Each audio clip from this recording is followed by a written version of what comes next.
Salut, c'est Tom de la Photo Avenue. Aujourd'hui, c'est la revue photo du mois de septembre 2020.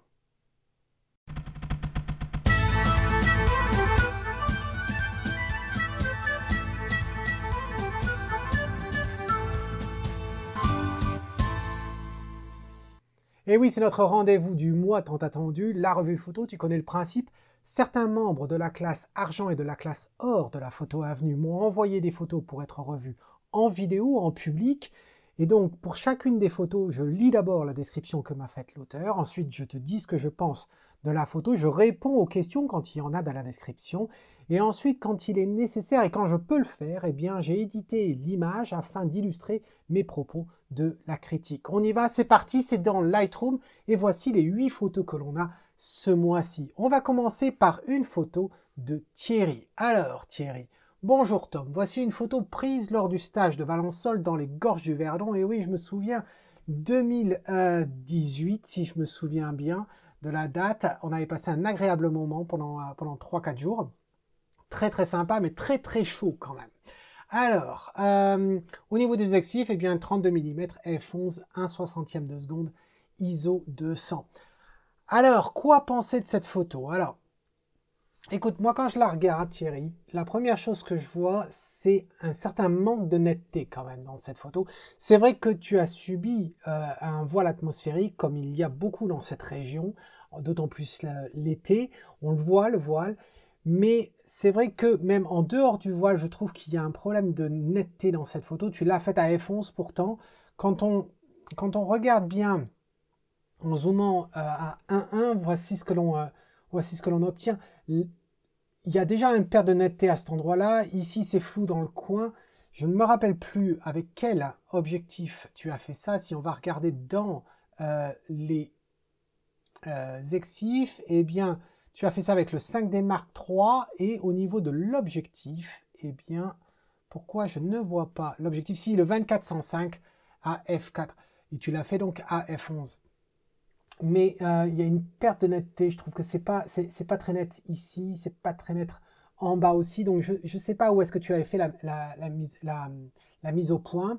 Ensuite, au-delà de la netteté, je comprends pourquoi tu l'as cadré comme ça. Je me rappelle bien où est-ce que tu étais quand tu avais fait cette photo. Et pour une fois, tu t'étais pas mis en danger, hein, parce que tu as quand même une tendance à te mettre en danger, et pas figurativement. Ce qui m'embête dans cette scène, c'est bien sûr les arbres qu'on a en bas à droite. Tu as voulu les garder parce que tu voulais nous montrer en fin de compte cette partie-là de la photo, hein, qui est un peu plus claire sur le Verdon. Mais ce que je remarque également, c'est qu'il y a sur la partie gauche, eh bien, je suis vraiment pas fan de ce gros rocher là, sur lequel la lumière réfléchit autant. Ensuite, les rochers qu'on a sur la gauche, ok, pourquoi pas, seulement quand on regarde la scène, qu'est-ce qui est le plus intéressant en fin de compte? Eh bien, c'est ce Verdon là, cette rivière, on a ce triangle ici, et puis on a cette partie-là, voilà, cette partie qui est assez intéressante en fin de compte. Donc la partie centrale, et puis ensuite qui part au loin, où on imagine que le Verdon continue et fait sa trace. Mais cette partie sur la gauche, là, qui est très lourde en fin de compte, à cause de cette luminosité, eh bien, elle n'apporte pas grand-chose. Celle de droite, ça va, il ne se passe pas grand-chose sur celle de droite, elle est sobre, ça va très bien, si seulement on n'avait pas cette partie en bas. Alors du coup, ben, qu'est-ce que j'ai à te proposer? J'ai à te proposer ça. Alors, j'ai trouvé un moyen, en fin de compte, de couper les arbres qui me gênaient en bas. Et comme tu vois, eh bien, j'ai retiré ce qu'il y avait sur la gauche. Ainsi, on se focalise davantage sur le Verdon et sur l'enchevêtrement, en fin de compte, des différents rochers. Celui-ci, celui-là, et ici, cette grande plaque. Et puis même ceci ici, je trouve qu'ils aident à faire le cadrage tout autour du Verdon. Et puis, on voit quand même au loin ce qui se passe. Et le fait que tu aies le nuage à cet endroit-là, eh bien, aide à guider notre regard et à le diriger un peu plus vers le coin à droite, puisque c'est là qu'il se passe en fin de compte des choses par rapport à ce qu'on aurait à gauche. Donc je pense que dans ce cadre-là, eh bien, ça fonctionne, même si c'était au sacrifice d'une petite partie du Verdon en bas qui était éclairée. Mais là, tu remarques que du coup, eh bien, notre œil se porte davantage sur cette partie-là. Contrairement à ce qu'on avait avant, eh bien, effectivement, on regardait ici, mais on était extrêmement attiré par ce qui se passe sur le bas à gauche. Donc si je mets les deux côte à côte, comme ça, Dis-moi ce que tu en penses dans un commentaire, Thierry. Est-ce que ça a du sens, ce que je viens de te dire? Voilà. Ensuite, eh bien, on va voir Eric. Eric qui part en montagne. Comme d'habitude, on va regarder ce qu'il nous a donné comme description. Salut Tom, ma participation pour la revue du mois de septembre 2020, photo prise dans les Pyrénées cet été. Une superbe ambiance sur un super paysage et pourtant, cadrage, compo, expo et traitement, beaucoup de doutes. J'attends avec impatience ta critique et surtout tes conseils. Merci par avance. EXIF 35 mm, 1/40 de seconde, f7.1, ISO 500 avec le 5D Mark III et le 16-35 mm f4. Alors écoute Eric, quand on regarde ça, la première chose que l'on se rend compte, c'est à quel point il y a non seulement un manque de netteté, mais il y a un effet peinture. Alors cet effet peinture, je ne sais pas à quel point ça va se voir dans la vidéo. Là, je l'ouvre en grand pour qu'on s'en rende bien compte. Ça va exagérer en fin de compte l'effet quand même, puisque je suis sur un écran 4K et ton image est quand même nettement plus petite. Mais l'effet va être quand même voyant.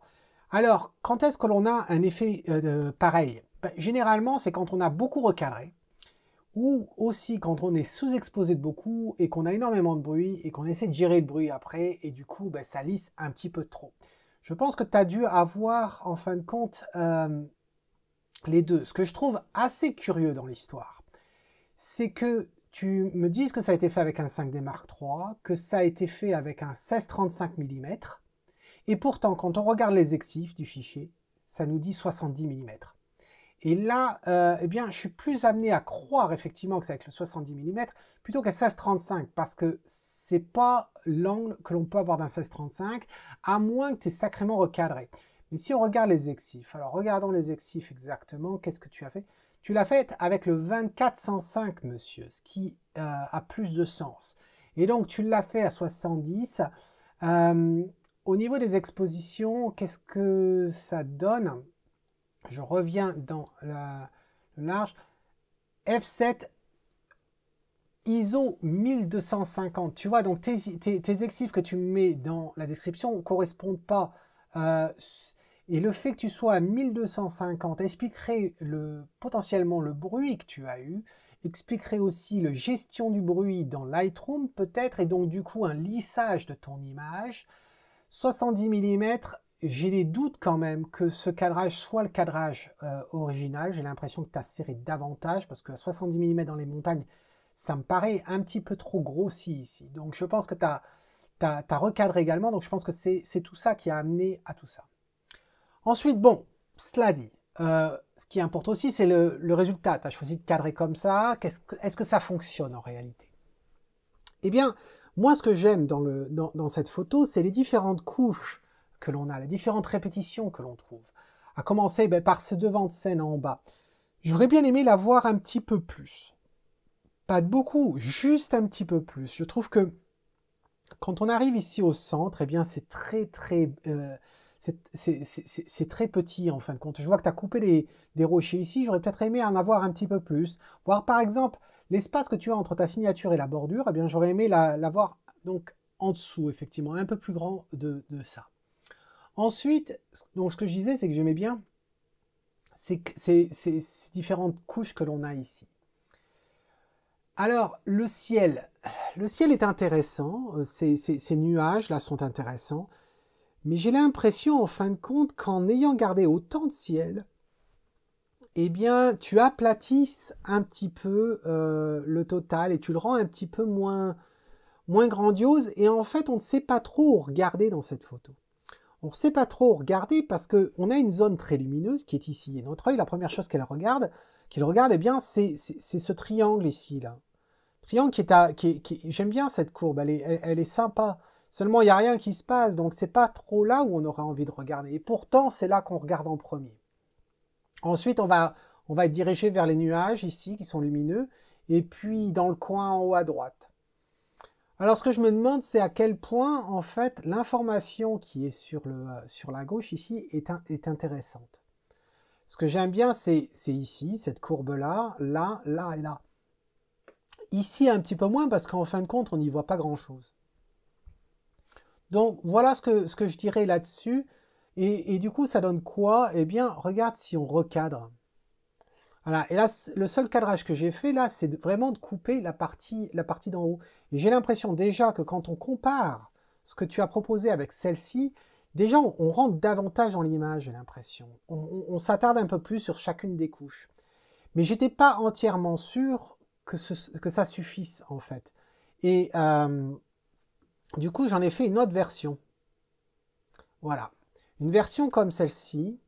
Et je me suis dit, celle-ci, eh bien, on se cadre un peu plus sur les éléments intéressants. Tu vois que j'ai recadré, en fin de compte, non seulement le ciel, mais j'ai recadré la partie gauche de ta photo. Et la seule partie intéressante, eh bien, c'est ces rochers ici. Et on a cet enchevêtrement que l'on a. Et je trouve que ça fonctionne plutôt pas mal. Donc, si on regarde les trois photos, tu as ton original en haut à gauche. Ton original, c'est celle en haut à gauche. Celle que je te propose en haut à droite. Et une autre proposition, celle d'en bas, voilà. J'aurais pu certes changer la luminosité, et c'est vrai que je ne l'ai pas faite, je l'ai pas fait, changer la luminosité de la bande en bas, on pourrait le faire comme ceci, là je l'ai pas, c'est vrai que je ne l'ai pas fait, là, et si je règle légèrement comme ceci,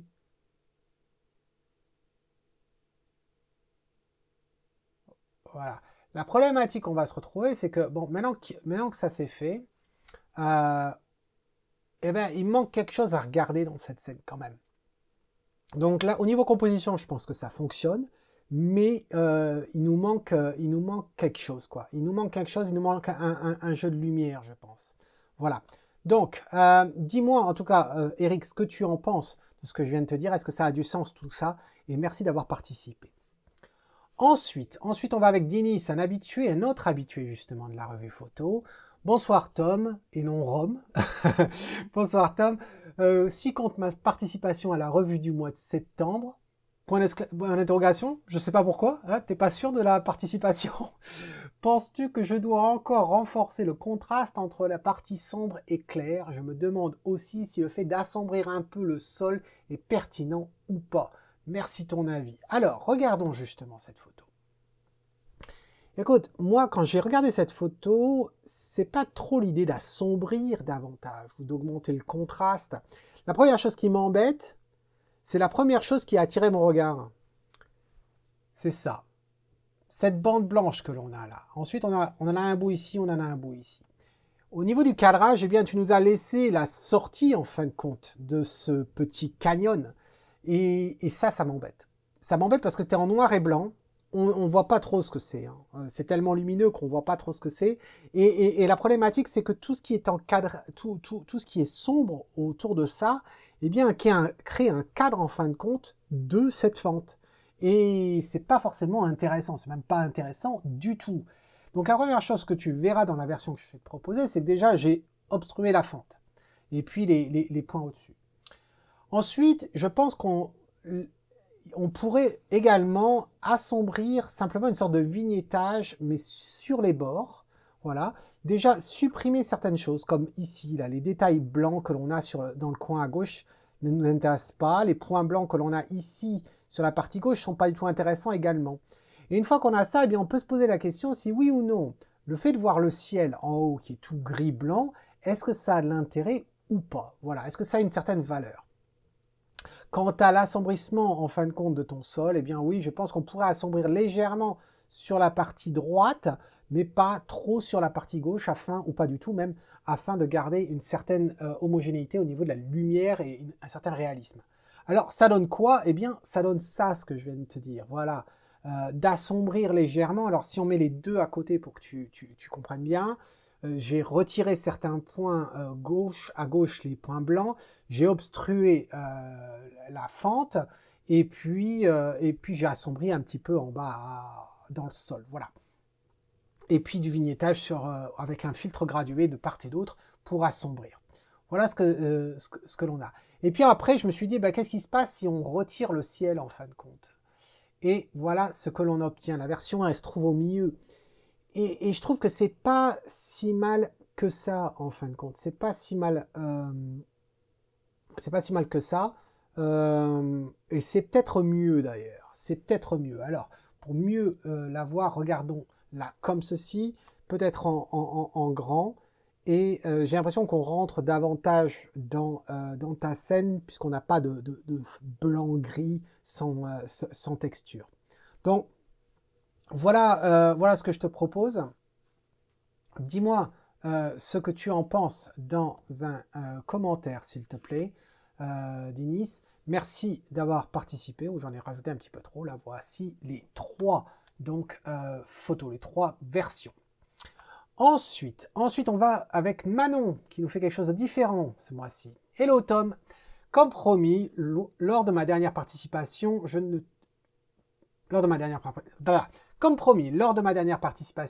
te propose pas une photo de ma chienne ce mois-ci. Je pars plutôt sur un sujet qui m'intéresse beaucoup, mais sur lequel je ne me sens pas à l'aise, le paysage. Voici une photo prise un matin de fin août dans les Alpes à la Meije. Il a neigé dans la nuit et j'ai trouvé ces différentes textures entre la roche et la neige et les nuages vraiment belles. Une minute avant, j'étais dans le brouillard opaque, puis les nuages se sont ouverts et m'ont permis de voir la montagne en face pendant quelques secondes seulement. J'ai voulu saisir cet instant très rapide comme à travers une fenêtre. J'espère que cette photo fonctionne, j'attends avec impatience ton avis sur celle-ci. C'était fait avec un Nikon D600 et un objectif 50 mm à f8 et 1/250e de seconde ISO 400. Alors Manon, eh bien écoute, ça fait plaisir que tu me proposes une photo sur laquelle tu t'es mise en danger, là, puisque tu n'as pas l'habitude de faire du paysage. La première chose que je remarque dans cette photo, c'est qu'il y a un certain manque de netteté dans cette photo. Et comme il y a un certain manque de netteté, eh bien on a du mal en fin de compte à apprécier la scène. Et oui, tu as cette percée de nuages, et donc du coup on s'attend à ce que la roche ressort, tu sais, et qu'on sente la texture de cette roche, même si elle est loin. Ensuite, je ne suis pas sûr au niveau du cadrage, si vraiment cela fonctionne. Pourquoi? Parce qu'en fin de compte, il y a toute cette partie à gauche qui est très lumineuse. Et on pourrait argumenter c'est la zone la plus lumineuse de ta photo d'ailleurs. Un moyen de le voir serait d'aller dans le module de développement, de bouger la souris ici et puis de regarder. Ici, on nous donne une luminosité à 90. Si je viens ici, on a une luminosité à 99. OK. Si on va là, 88. Tu t'aperçois qu'en fin de compte, là où on a la percée, 89, eh bien on est presque moins lumineux que cette partie-là de la neige ici. Et en fait, on se retrouve aussi lumineux que qu'ici. Et donc, du coup, on ne sait pas trop regarder. On sait pas trop regarder. Je pense aussi que l'on pourrait améliorer la lecture si on assombrissait un petit peu, en fin de compte, rajouter un léger vignetting tout autour. Je pense que ça pourrait aider. Et puis ensuite, peut-être aider la vision en éclairant un petit peu cette partie-là, pour regarder quelque part, en fin de compte. Alors c'est sûr qu'on aurait bien aimé que la trouée se fasse uniquement sur un sommet, c'est pas le cas, et elle se fait plus sur un endroit qui n'est pas du tout intéressant. Et en ce qui concerne les 2 névés qu'on a là, eh bien, je les retirerai parce qu'elles attirent le regard inutilement. Voilà. Alors, qu'est-ce que ça donne? Eh bien, ça donne ça. Voilà. Alors, j'ai sacrément assombri. Je suis aussi passé dans Denoise pour gérer le bruit et augmenter la netteté également pour faire ressortir. Je pense que tu as joué de la brosse aussi dans la version originale parce que ici, tu avais des aberrations chromatiques sur la bordure qui sont assez curieuses et je pense que ça a à voir avec la retouche que tu as faite en fin de compte de cette partie-là de l'image qui a joué sur quand on a un fort contraste comme ça, ça nous fait un halo tout au contour. Voilà. Et puis j'ai retiré donc les 2 névés qu'on avait. Alors c'est sûr que c'est plus sombre que ce que tu avais. J'ai éclairé également par ici. Mais je trouve que la problématique de ta photo reste quand même, c'est-à-dire que l'on n'a pas grand-chose à voir, on ne sait pas trop regarder, il n'y a pas un sujet très défini. Je remets en fin de compte ta version de départ, et puis celle que je te propose à droite. Donc dis-moi dans un commentaire, s'il te plaît, Manon, ce que tu penses de mes arguments. Est-ce que ça a du sens? Dis-moi tout ça, s'il te plaît. Puis merci d'avoir, encore une fois, participé et t'être mis en danger. Ensuite, on va avec Didier et on reste dans les montagnes, mais ça va être une photo animalière. Bonjour Tom, voici une petite marmotte rencontrée lors de nos randonnées cet été. Elle nous a fait l'honneur de poser pendant de longues minutes. Qu'en penses-tu? Ben écoute Didier, moi la problématique que j'ai avec cette photo, c'est pas la netteté. Parce qu'au niveau de netteté, c'est bon. Je pense que tu as dû utiliser, je ne me rappelle plus si tu as fait l'acquisition de Denoise ou Sharpen, mais la netteté, ça va. La problématique que j'ai, c'est le cadrage. Ça, c'est la première problématique que j'ai. Je trouve que le manque d'espace au-dessus de la tête de l'animal me pose un petit souci. Ensuite, au niveau de la prise, tu l'as faite en fin de compte 600 mm. Je pense que tu dois avoir le même objectif que moi. Je vais regarder. Tu l'as fait avec un 200, non, avec un Sony 200-600. Ok. Et alors, ce que je remarque, eh bien, c'est que le flou que offre cet objectif, eh bien, je suis vraiment pas fan. Je suis vraiment pas fan parce que tu vois ce qu'il fait, en fin de compte, il fait des dédoublements. C'est pas une question de vitesse, hein, parce que tu es à 1250. Mais on le voit, toutes les parties qui sont doubles, enfin qui sont floues, eh bien, elles sont doublées.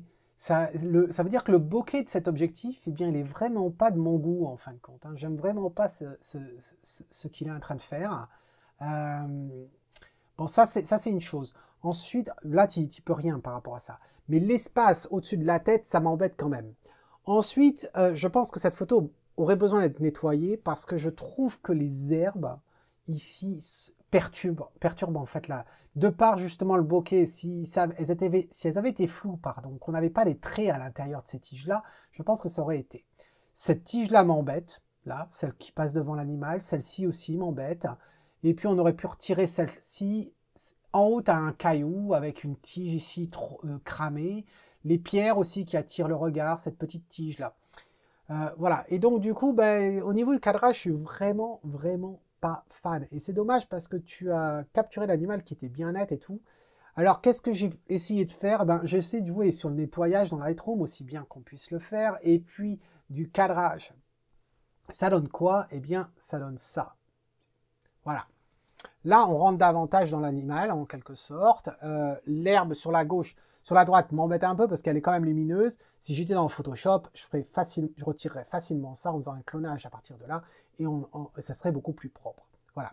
Mais je pense que c'est un peu plus propre comme scène. Et puis à cause justement de ce manque d'espace qu'on a au-dessus de la tête, eh bien j'étais obligé de réduire la partie en bas afin de rééquilibrer un petit peu le total. Voilà. Même si ça fait un cadrage très personnalisé et pas du tout standard, mais ça m'est complètement égal que l'on respecte les standards de cadrage qui ne sont pas faits initialement pour la photo. Voilà. Donc dis-moi ce que tu en penses, Didier, dans un commentaire de ce que je viens de te dire. Est-ce que ça a du sens? Ensuite, eh bien, on va pour de la couleur. On va bien sûr avec Laurent. Hello Tom, je fais beaucoup de contre-jours comme celui-là, aurore et crépuscule. Généralement, je travaille en HDR afin d'augmenter un maximum le dynamique de l'image. Tu veux dire la dynamique de l'image. J'avoue être souvent excessif dans mes traitements, malgré tout, j'aime beaucoup ça. Ok, d'accord. Ça me fait rire parce que en fait, tu avoues que tu as un vice, mais tu aimes ça. Effectivement, si tu aimais pas ça, ça serait pas forcément un vice. Si tu aimes ce que tu vois, capture-le. Pour moi, le capturer ne suffit pas. Ok. J'ai envie de créer une ambiance selon mon univers autour de mon image. Très bien. Ok. Et non, pourquoi je pense à Serge Ramelli d'un seul coup? Non, c'est trop méchant. C'est trop méchant. Tu mérites pas ça, Laurent. Par contre, au niveau post-traitement, j'ai encore du boulot et des outils à découvrir, maîtriser. Ce qui me pose le plus de problèmes, c'est les franges, comme les halos qui surviennent à l'horizon en fort contraste. Peut-être saurais-tu me conseiller. Est-ce que le château n'est pas trop perdu dans l'image? Que penses-tu du traitement en général? Alors, oui, alors les forts contrastes, effectivement, j'en parlais tout à l'heure pour Manon. Quand on a des scènes, par exemple, où le ciel est très lumineux et qu'on a quelque chose en premier plan qui l'est moins, si on n'utilise pas de filtre, si on va essayer de faire en post-traitement d'assombrir le ciel, eh bien ce qui va se passer, c'est qu'on va se retrouver à avoir un contour autour justement du sujet qui est en premier plan, Et ça, eh bien, à moins d'aller ensuite dans Photoshop pour le retirer, et c'est assez laborieux, c'est assez commun, c'est assez galère. La solution, eh bien, ça serait d'utiliser des filtres. Alors c'est vrai qu'il y a dans certains cas, mais les filtres ne sont pas forcément si simples que ça à utiliser. Par exemple, quand on a une tour ou un château, si jamais on devait mettre un filtre ici, il y a des chances que ton château soit impacté par cette présence de filtre.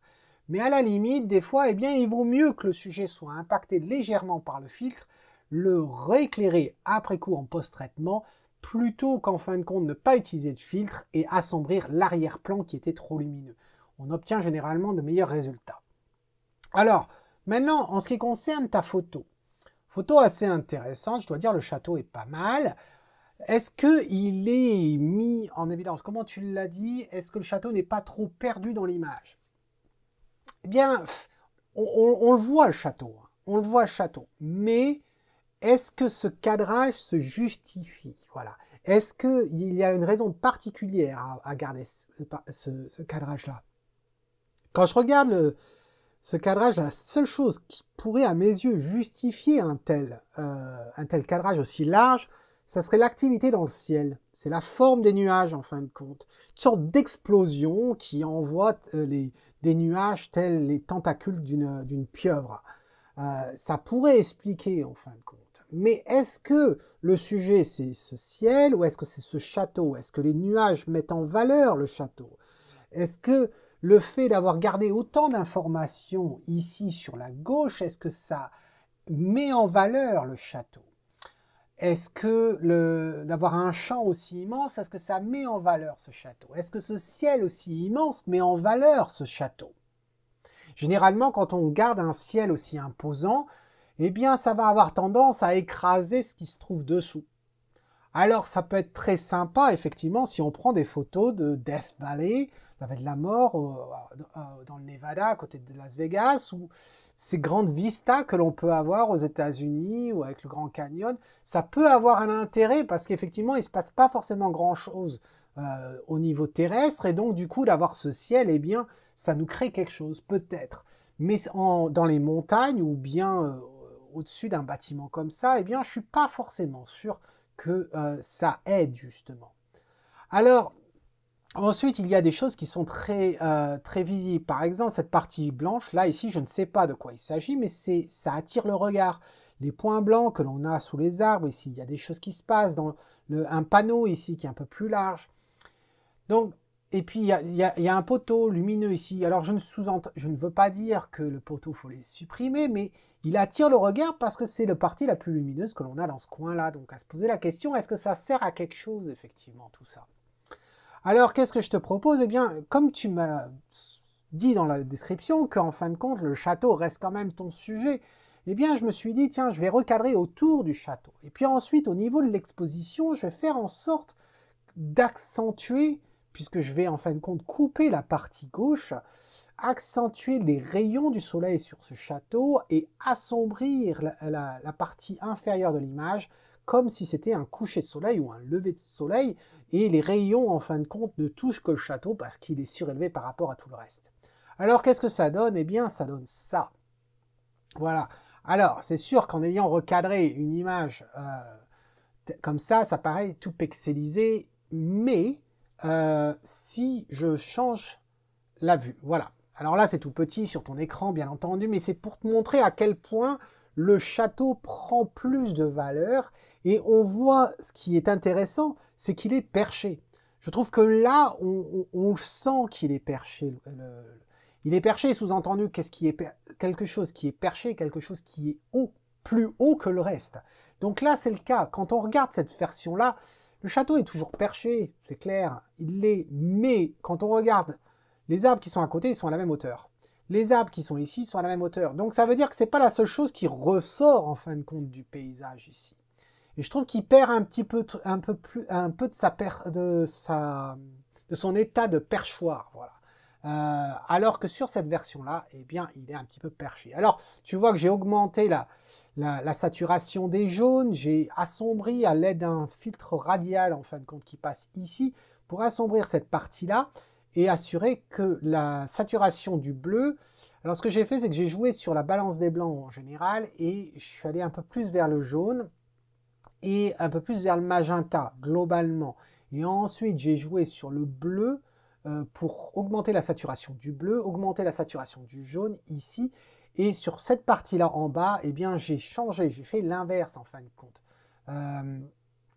J'ai réduit la... Excuse-moi, je suis en train de me tromper. Au départ, sur le filtre radial, j'ai rajouté du bleu au niveau de la température, donc à refroidi. J'ai parti vers le vert également, et la partie haute, j'ai fait l'inverse, voilà. Et donc, du coup, ça nous donne cet effet-là, puisque dans les ombres, on serait légèrement plus froid. J'ai aussi supprimé certaines parties qui étaient lumineuses, et puis assombrir un piqué, assombrir cette partie-là, parce que normalement, comme le soleil est ici, eh bien cette partie-là serait plus sombre. Voilà. Donc je pense que cette version ici, est-ce qu'elle va accepter de se mettre en plein format? Hop, elle ne veut pas se mettre en plein format, ça aurait été sympa. Voilà, ici, je trouve que ça fonctionne quand même pas mal. Et si on regarde donc côte à côte avec ce que tu nous proposais avant, eh bien voilà ce que ça donne. Donc, dis-moi ce que tu en penses, Laurent, dans un commentaire, s'il te plaît. Ensuite, eh bien, je crois qu'on part sûrement pour la Bretagne, je pense. Je ne sais pas pourquoi je pense à la Bretagne, peut-être que ce n'est pas le cas du tout. Eh bien, c'est Mathieu. Salut Tom, voici ma participation pour la revue de septembre. Photo prise il y a quelques jours, et donc voici les exifs. ISO 100, 25 mm, f9 et 1/80e de seconde. Que penses-tu de cette composition et du choix recadrage non standard en post-production? Alors écoute Mathieu, comme je disais tout à l'heure, moi les recadrages non standards, eh bien c'est un petit peu ma came en fin de compte. Respecter les standards pour un cadrage, c'est en fin de compte imposer un cadrage sur ton sujet, sur ta composition. Or, ta composition devrait être la priorité numéro 1 et le cadrage devrait en fin de compte suivre les besoins de la composition et pas l'inverse. Alors c'est sûr qu'à un moment donné, au moment de la prise de vue, on est forcément contraint dans l'aspect ratio du cadrage natif de ton appareil, donc un 2 par 3, c'est évident. Mais après, tu es libre. Et puis aussi, au moment de la composition, eh bien, tu peux aussi penser à ce que ça donnerait en 16/9, ce que ça pourrait donner en 4 par 5, ou bien en carré. Donc, on a le droit à ça et justement, ensuite, faire ta composition en fonction. C'est quelque chose que je fais régulièrement et sur beaucoup d'appareils de nos jours, on a la possibilité de changer justement l'aspect ratio de ce que l'on voit sur l'écran LCD afin de nous aider à composer mieux par rapport pour prévisualiser un résultat final au moment de la prise de vue. Alors ça qui est dit, ensuite, est-ce que cette photo est intéressante? Alors on pourrait argumenter que le fait qu'une photo est intéressante, eh bien c'est très subjectif, mais comme on me le demande, eh bien je vais donner quand même mon avis. Cette photo à mes yeux, eh bien je comprends pourquoi tu l'as prise. Parce qu'il y a des éléments assez intéressants, on va dire. Il y a tout d'abord une scène globale, c'est-à-dire le coucher de soleil. C'est toujours quelque chose qui peut être intéressant. Mais comme j'ai toujours dit, un coucher de soleil ne justifie jamais une photo. Voilà. Si le seul sujet, c'est ton coucher de soleil, il y a de grandes chances que ta photo ne vale pas grand-chose. Ensuite, on a ce que je suppose être peut-être des oies, voilà, qui sont en plein vol. Elles sont intéressantes, ces oies, seulement je pense qu'elles ne sont pas forcément bien placées. Tu aurais attendu davantage, quelques secondes de plus, ces oies se seraient rapprochées du soleil. Et là, eh bien, ça nous faisait un petit peu, si tu veux, ça nous faisait une certaine narrative. Voilà, les oiseaux qui partent vers un lieu plus chaud, voilà, un peu tel Lucky Luke qui s'éloigne petit à petit en direction du soleil couchant. Voilà, je pense que ça aurait été un petit peu mieux plutôt que de les avoir sur la gauche à cet endroit-là où il ne se passe absolument rien. À droite, pardon, où il ne se passe rien.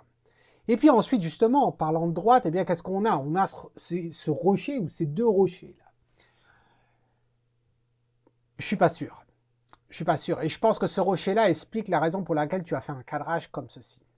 Tu as voulu garder un maximum de scène, faire quelque chose d'assez serein, en nous mettant en fin de compte quelque chose dans le coin, tel un jardin japonais où il y a une certaine plénitude avec une eau où il n'y a pas grand chose qui se passe.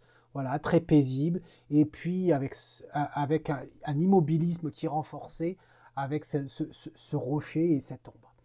Et j'accroche pas du tout. J'accroche pas du tout à ce rocher-là, parce qu'en fait, quand tu nous forces le regard sur quelque chose où on n'apprécie ni la texture, aucun détail.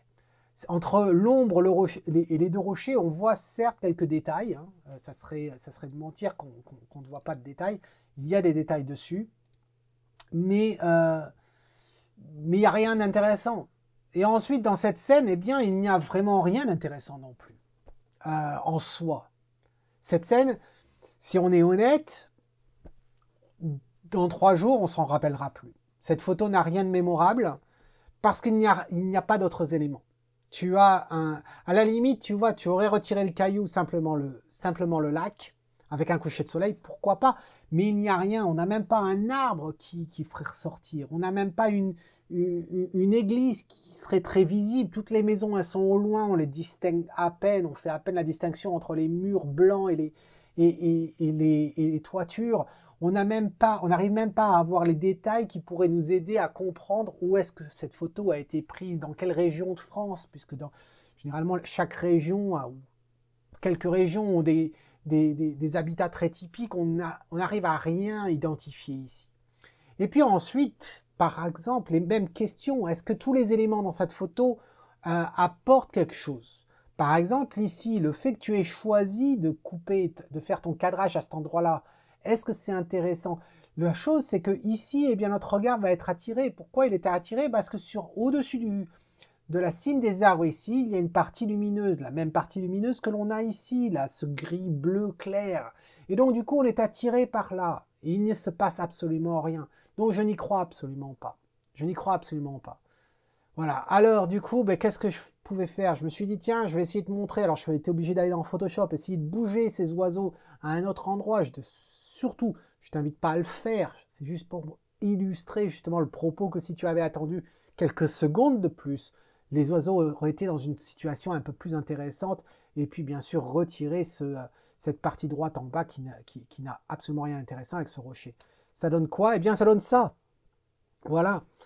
Alors, encore une fois, eh bien, la photo n'est pas si terrible, mais tu vois, en recadrant, on rentre davantage dans l'image. J'aurais aimé vous remarquer une église, remarquer quelque chose d'intéressant ici. Que nenni, il n'y a absolument rien. Donc, désolé Mathieu, mais cette photo, pour moi, elle ne fonctionne pas. Elle ne fonctionne pas. Il n'y a pas de sujet très défini dans cette image et je n'arrive pas à comprendre justement le choix. Je comprends pourquoi tu as voulu la prendre, je ne comprends pas la finalité de ta photo. Voilà. J'espère en tout cas que ça t'aide, mes remarques. Dis-moi tout ça dans un commentaire, s'il te plaît. Et ensuite, eh bien, on va avec l'amie Christiane, encore une fidèle de cet exercice mensuel. Qu'est-ce que tu nous dis, Christiane? Hello Tom, pour septembre, je te propose de revenir sur l'hiver dernier avec le Mistral, les vagues et vue du Mercantour enneigé depuis Saint-Tropez. Gros recadrage pour avoir la vague sur le fond enneigé. Traitement noir et blanc, filtre radial sur la colline de gauche afin d'atténuer toutes les maisons, différents filtres radial sur la mer et écume, filtre dégradé sur le ciel et premier plan, le tout comme d'habitude sans trépied, ISO 125, 70 mm, f8, 1/80e de seconde. Christiane, je te le dis, on se connaît, je vais te dire très franchement, ça marche pas. Ça marche pas. J'accroche absolument pas. Cette photo en noir et blanc représente à mes yeux tout ce que je n'aime pas dans le noir et blanc. Un traitement que tu as appliqué qui est, d'après toutes les numérations que je viens de faire dans ta description, un traitement correctif et qui est tellement imposant qui montre qu'il y a un problème au départ. Et malheureusement, malgré tous tes efforts au développement, eh bien, ça ne règle pas le souci. Qu'est-ce qui est intéressant dans cette scène? Est-ce que c'est cette vague qui vient se casser contre le rocher de devant? Peut-être. Qu'est-ce qu'il y a d'autre ensuite? Il y a le Mercantour enneigé au loin. Ça oui, c'est intéressant. Une chaîne de montagnes enneigées derrière une autre chaîne de montagnes qui ne l'est pas. Ça peut être intéressant. Un ciel quelconque.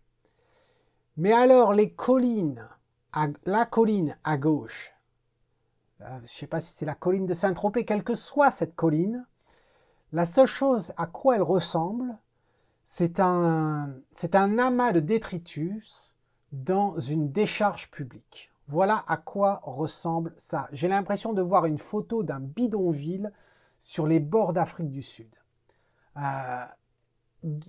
Pourquoi je dis ça? Parce que c'est flou, on ne voit aucun détail. Donc du coup, on ne peut pas comprendre de quoi il s'agit. Et pour moi, la scène globale ne fonctionne absolument pas. Une luminosité énorme sur le devant de scène. On pourrait croire que cette luminosité, cette bande blanche que représente cette vague devant, eh bien, fait un rappel de la chaîne de montagnes qu'on a au loin. Mais ça, c'est être un petit peu trop poétique, un vendredi soir avec quelques verres de Porto avant. Là, pour moi, ça fonctionne vraiment pas. Ce qui m'aurait intéressé, à la limite, eh bien, c'est uniquement cette chaîne de montagnes. Mais le total ici, non, absolument pas. Un contraste sur une mer qui est vraiment pas intéressante. Hein. Une mer comme ça, même en couleur, ça serait froid, mais alors là, ça donne vraiment pas envie d'y être. Et le cadrage, tu nous montres des choses qui nous donnent vraiment pas envie forcément d'y aller. Donc, et je pense qu'il y avait peut-être quelque chose à faire. Hein. Je vois un rocher ici, peut-être qu'il y en avait un autre, peut-être qu'il y avait une photo à faire uniquement en se concentrant sur le mouvement de l'eau qui vient se casser sur le rocher. Mais à ce moment-là, eh bien, est-ce que le fait de ne pas avoir de trépied, est-ce que c'était le bon choix? Je ne sais pas. Surtout que tu habites juste à côté, enfin dans le coin, je veux dire. Pourquoi tu n'as pas utilisé le trépied, madame? Mais bon, je te rassure, hein, même avec un trépied, cette photo, elle n'aurait pas marché telle qu'elle est là. Donc voilà ce que j'ai à dire. J'ai essayé de recadrer pour essayer d'illustrer ce qui aurait pu être intéressant. Mais bien sûr, voilà. Tu vois, tu aurais fait quelque chose comme ça. Alors j'admets, c'est super pixelisé, je dis pas qu'il faut le faire, mais mettre en avant quelque chose. La mer, les collines rochers noirs et derrière les monts enneigés du Mercantour avec un ciel neutre gris. Pourquoi pas? Voilà. Bien sûr, ici, ça ne fonctionne pas, mais voilà donc l'idée. Donc, je suis vraiment désolé, Christiane, mais pour moi, ça ne fonctionne absolument pas. Donc, voilà, c'était la revue photo du mois de septembre. Il y avait des photos intéressantes, d'autres moins. Le but, en tout cas, de cette revue, c'est pas de me proposer des photos superbes, c'est de me proposer des photos qui te posent toi problème, des photos sur lesquelles tu as des doutes, aussi bien au développement qu'à la prise de vue, et voir comment je peux essayer de t'éclairer, essayer de t'aider le mieux que je peux le faire. En tout cas, je veux remercier les 8 participants de ce mois-ci. Sans ces participants, il n'y aurait pas cette revue, bien sûr. J'ai d'autres photos qui me sont envoyées en privé, mais celles-là, eh bien, ce sont les photos que ces participants-là ont accepté de se mettre en danger et de les proposer à la vue de tout le monde. Voilà, donc, merci de mettre un pouce quand même sous cette vidéo. Quand tu regardes cette vidéo, si tu l'as regardée jusqu'à maintenant, c'est que tu l'aimes. Donc, tu aimes l'exercice, mets un pouce, ça ne te coûte rien et ça montre le soutien à tous ceux qui ont participé et ça montre aussi le soutien que tu as pour moi et pour l'exercice que je te propose. Voilà. Donc, dis-moi en tout cas dans un commentaire ce que tu en penses. Et puis en attendant, le concours photo qui va sortir, les résultats du concours photo du mois de septembre qui vont sortir dans quelques jours, eh bien, cet homme qui te dit si tu aimes ce que tu vois, capture-le et ensuite, eh bien, participe au concours ou à la revue photo, ou bien en tout cas le poster peut-être aussi sur le site de la Photo Avenue et avoir les commentaires de cette communauté qui grandit au fur et à mesure. Cheers!